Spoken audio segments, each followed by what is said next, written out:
ನೀವು ನೋಡ್ತಿದ್ದೀರಾ speed news Kannada. ನಾನು ಸುಧಾ ಗೌಡ. ಎಸ್ಎಸ್ಎಲ್ಸಿ ಪಿಯುಸಿ ಪರೀಕ್ಷೆ ದಿನಾಂಕ ಘೋಷಣೆಯಾಗಿದೆ. ಮಾರ್ಚ್ 18ರಿಂದ ಎಸ್ಎಸ್ಎಲ್ಸಿ ಪರೀಕ್ಷೆ ನಡೆಯಲಿದೆ.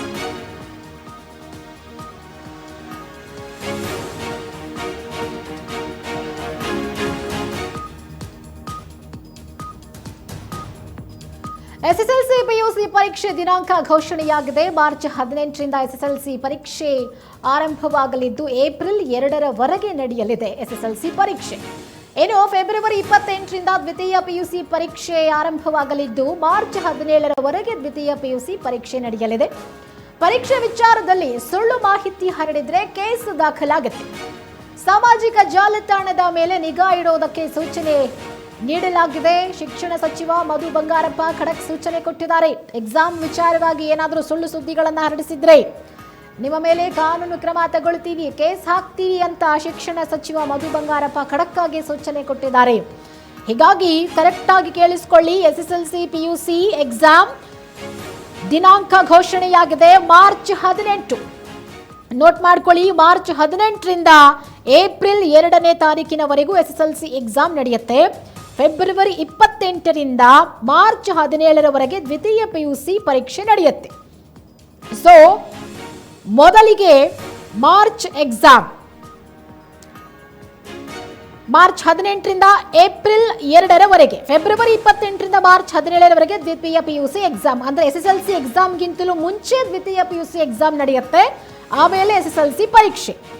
ಸೊ ಪರೀಕ್ಷೆ ವಿಚಾರದಲ್ಲಿ ಸುಳ್ಳು ಮಾಹಿತಿಗಳನ್ನ ಹರಡಿದ್ರೆ ಕೇಸ್ ಹಾಕ್ತೀವಿ ಅಂತ ಹೇಳಿ ಶಿಕ್ಷಣ ಸಚಿವ ಮಧು ಬಂಗಾರಪ್ಪನವರು ಖಡಕ್ ಸೂಚನೆ ಕೊಟ್ಟಿದ್ದಾರೆ. ಫೇಸ್ ಮಾಡಬೇಕು. ಯಾವ ರೀತಿ ಎಕ್ಸಾಮಿನೇಷನ್ ಮಾಡೆಲ್ ಕ್ವಶನ್ಸ್ ಪೇಪರ್ ಕೊಟ್ಟು ಏನಾಗ್ತದೆ ಮಕ್ಕಳಿಗೆ ಎಕ್ಸ್ಪೀರಿಯನ್ಸ್. ಈಗ ಸೈಕಲ್ ಹೊಡಿಬೇಕಾದ್ರೆ ಸೈಕಲ್ ಪರ್ಚೇಸ್ ಮಾಡಿದ ದಿವಸ ಸೈಕಲ್ ಹೊಡಿಯೋಕ್ಕೆ ಬರೋಲ್ಲ, ಅದು ಓಡಿಸ್ಬೇಕು ದಿನ. ಹಾಗೆ ಎಕ್ಸಾಮಿನೇಷನ್ನು ಕೂಡ ಭಾಳ ಫ್ರೀ ಆ್ಯಂಡ್ ಫೇರ್ ಆಗಿ ಸಂತೋಷದಿಂದ ತೊಗೊಳ್ಬೇಕು. ಸೆಕೆಂಡ್ ಆ್ಯಂಡ್ ಥರ್ಡ್ ಎಕ್ಸಾಮ್ ಮಾಡಿದ್ಮೇಲೆ ಫಸ್ಟು ನಾವು ಯಾವಾಗ ಲಾಂಚ್ ಮಾಡಿದ್ವಿ ಆವಾಗ ಮಕ್ಕಳಿಗೆ ಇನ್ನೂ ಆ ಮಾಹಿತಿ ಗೊತ್ತಿರಲಿಲ್ಲ. 2ನೇ ಎಕ್ಸಾಮ್ ಈಗೇನು ನಡೀತಾ ಇದೆ, ದೇ ಆರ್ ವೆರಿ ಹ್ಯಾಪಿ.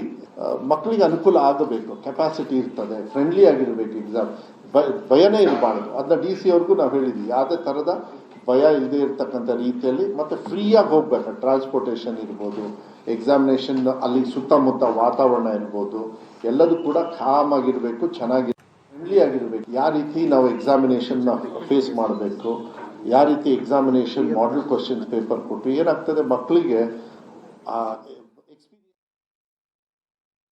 ಸಂಪರ್ಕದಲ್ಲಿದ್ದಾರೆ. ಎಸ್ ರೋಹನ್, ಎಸ್ಎಸ್ಎಲ್ಸಿ ಮತ್ತೆ ಪಿಯುಸಿ ಎಕ್ಸಾಮ್ ಬಗ್ಗೆ ಒಂದಷ್ಟು ಸುಳ್ಳು ಮಾಹಿತಿಗಳು ಹರಿದಾಡ್ತಾ ಇದೆ ಅನ್ನೋದು ಶಿಕ್ಷಣ ಸಚಿವರ ಗಮನಕ್ಕೆ ಬಂದಿದೆ. ಸೊ ಯಾವ ರೀತಿಯಾಗಿ ಇರುತ್ತೆ ಈ ಬಾರಿ ಎಕ್ಸಾಮ್, ಮತ್ತೆ ಶಿಕ್ಷಣ ಸಚಿವರು ಯಾವ ರೀತಿ ಸೂಚನೆ ಕೊಟ್ಟಿದ್ದಾರೆ ಅಂತ?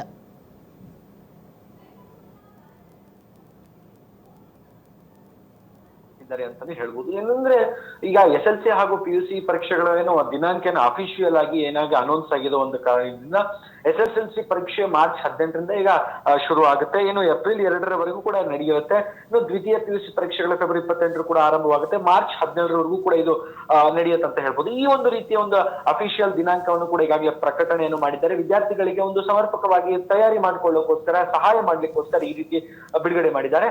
ಏನು ಪರೀಕ್ಷೆಗೆ ಸಂಬಂಧಪಟ್ಟ ಹಾಗೆ ಯಾವುದೇ ಒಂದು ಸುಳ್ಳು ಅಥವಾ ಒಂದು ತಪ್ಪು ಇನ್ಫಾರ್ಮೇಶನ್ ಮಾಹಿತಿಯನ್ನ ಏನಾದ್ರೂ ಹಂಚಿಕೊಂಡಂತವ್ರಿಗೆ ಕಾನೂನಿನ ಅಡಿ ಆಸ್ ಪರ್ ಲೀಗಲ್ ಕಾನೂನಿನ ಕ್ರಮ ಕೈಗೊಳ್ಳಲಾಗುತ್ತದೆ. ಮತ್ತೆ ವಿದ್ಯಾರ್ಥಿಗಳ ಪೋಷಕರು ಮತ್ತು ಸಾರ್ವಜನಿಕ ಒಂದು ಸಾಮಾಜಿಕ ಜಾಲತಾಣಗಳಲ್ಲಿ ನಿರೀಕ್ಷಿತ ಒಂದು ಮಾಹಿತಿಯನ್ನ ಒಂದು ನಂಬಿಕೊಂಡಿರ್ತಕ್ಕಂಥವ್ರು ನಕಲಿ ಮಾಹಿತಿ ಏನಾದ್ರೂ ಹರಡುವಂತಹ ಪ್ರಚಾರವನ್ನ ಏನಾದ್ರೂ ಇವ್ರೇನಾದ್ರೂ ಮಾಡಿದ್ರೆ ಅಂತವ್ರ ವಿರುದ್ಧ ದಂಡಾಸ್ತ್ರವನ್ನ ಪ್ರಯೋಗಿಸಿ ಕಠಿಣ ಕ್ರಮವನ್ನು ಕೈಗೊಳ್ಳೋಕೆ ಈಗಾಗಲೇ ಅಧಿಕಾರವನ್ನು ಗಮನದಲ್ಲಿ ಇಟ್ಕೊಂಡಿದ್ದಾರೆ ಅಂತ ಹೇಳ್ಬೋದು. ಶಿಕ್ಷಣ ಸಚಿವರು ಕೂಡ ಮಧು ಬಂಗಾರಪ್ಪ ಅವರು ಒಂದು ಖಡಕ್ ಒಂದು ಸೂಚನೆ ಕೊಟ್ಟಿದ್ದಾರೆ ಅಂತ ಹೇಳ್ಬೋದು. ಈ ಒಂದು ಸಾರ್ವಜನಿಕರು ಹಾಗೂ ಸಾಮಾಜಿಕ ಒಂದು ಜಾಲತಾಣವನ್ನು ಯೂಸ್ ಮಾಡೋರಿದ್ದಾರೆ, ಬಳಕೆದಾರರು ಏನಿದ್ದಾರೆ ಅಂತವ್ರಿಗೆ ಇದನ್ನ ಸೂಚಿಸಿದ್ದಾರೆ ಅಂತ ಹೇಳ್ಬೋದು.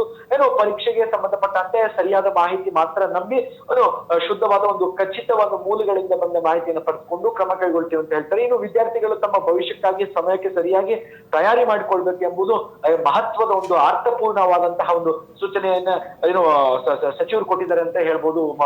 ಸುಧಾ, ಓಕೆ, ಥ್ಯಾಂಕ್ ಯು ನಿಮ್ಮೆಲ್ಲ ಡೀಟೇಲ್ಸ್ಗಾಗಿ ರೋಹನ್.